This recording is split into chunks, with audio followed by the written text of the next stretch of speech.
চলে না full body আইব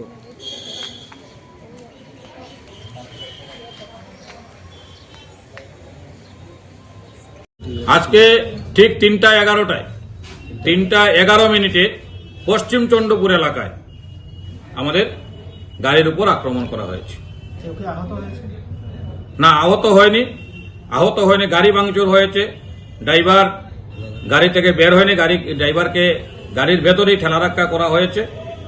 আশেপাশের মানুষ ছুটে আসার কারণে হয়তো বড় ধরনের কোনো অঘটন আজকে ঘটেনি। আমরা পিএসএ গিয়েছিলাম, আমরা পুলিশ অবজারভারকে ঘটনাটা জানিয়েছি, আমরা অবজারভারের কাছে ঘটনাটা জানিয়েছি, আমরা আরও ম্যাডামকে ঘটনা জানিয়েছি এবং সুষ্ঠু নির্বাচনের দাবি করেছি। 3:11 দুবার, একবার 1:15 চন্দ্রপুর বাজারে আমরা সেক্টর অফিসারকে বলেছি, সেক্টর অফিসার গিয়ে গাড়িখানা উদ্ধার করেন।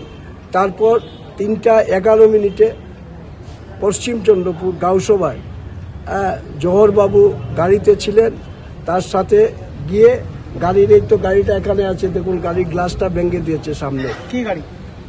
মারুতি অল্টো। এটা আপনাদের প্রচার গাড়ি ছিল? হ্যাঁ, এটা আমাদের প্রচার গাড়ি ছিল। গাড়িতে কয়জন ছিল? গাড়িতে একজন ছিল। তার উপর কি কোনো আক্রমণ মানে তার সাথে ঠালা ধাক্কা হয়েছে, তো এলাকার মানুষ ছুটে এসে সেখানে রক্ষা করলেন। সড়ক প্রচারের যে সময়টা ছিল তার আগে কি ঘটনাটা ঘটেছে? সড়ক প্রচারের সময়টা হচ্ছে 4টা, তার ভ্যালিড পেপারস পারমিশন সব আছে, আমাদের কাছে ভিডিও ফুটেজ আছে। আপনারা দেখবেন যে বিজেপির কর্মীরা তারা গাড়ির কাগজ দেখতে চাইছে পারমিশন আছে কিনা, তো তারা কাগজ দেখার কে? যদি ভারতবর্ষের নির্বাচন কমিশন আছে, ধর্মনগরের দপ্তর আছে, সেক্টর অফিসাররা আছে, কোনো বিষয় যদি থাকে, কোনো দল কিছু করে সেক্টরকে কমপ্লেন করবে, তারা কারা? আপনারা আজকে প্রশাসনের দ্বারস্থ হয়েছেন?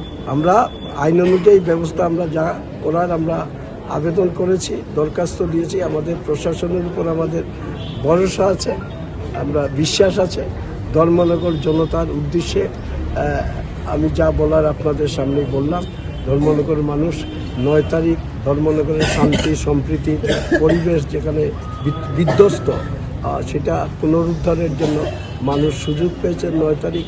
তারা সেই বিচার বিশ্লেষণ করে তাদের মূল্যবান ভোটাধিকার প্রয়োগ করবে।